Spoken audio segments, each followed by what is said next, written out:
there is something missing in our society that is actually causing you to not be the man you want to be, the woman you want to be, the person that you want to be, the you that you envision you being and the best version of yourself. There is something missing in our society that is keeping you from being that. And that is called rites of passage. This is something that's been lost in our society. And what a rites of passage is in ancient times, or even still today in indigenous cultures, people would, boys and girls would go to the elders of the tribe, and they would be given a task to go off and do.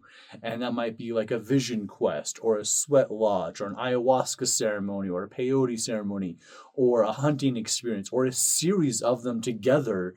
But ideally, what it would be is that they would have to fast for 2 or 3 days by themselves, then be given good nourishment by the elders, and then sent off on their own to do this experience, or taken to some place to do the experience if it was like a sweat lodge or a peyote ceremony of that kind. And then by going through that experience, the boy or girl would grow as a person and would transform and shift. And then they would tell about their experience and what they learned to the elders of the tribe. And at that point, they'd be deemed a man or a woman in the tribe, in the society. And see, up until that point, people would refer to them as boy or girl. And that doesn't mean that they were like 10 or 12 or 6 or 7. It actually means they just hadn't done a rites of passage. So somebody could be 25 years old and not done a rites of passage and would be considered a boy, where somebody could be 13 years old and done a rites of passage and they're considered a woman or a man in the tribe, where this person that's older than them isn't. So it wasn't always about age, it was about experience and the things you've gone through, not the experience, the amount of years you've lived, which is important, but also the things you've done during those years, during that time, and how it's helped you grow. Now, sometimes rites of passage would happen without having to go to the elders. So this could be someone might be off on a hunting journey and a spirit comes to them and this great experience, or a battle happens and they go through great war, or they're just participating in society and they're working on becoming a medicine man of the tribe or a medicine woman of the tribe. And so they're going through different shamanic initiations and different trainings. Those are rites of passage as well. But now, I'm not saying that we need to go do these deeper shamanic ways of sweat lodges and peyote and ayahuasca if that doesn't call to you. But what's missing in our world is this concept of going through something that calls forth our inner self, our best self, to be a better version and refine us into our better selves.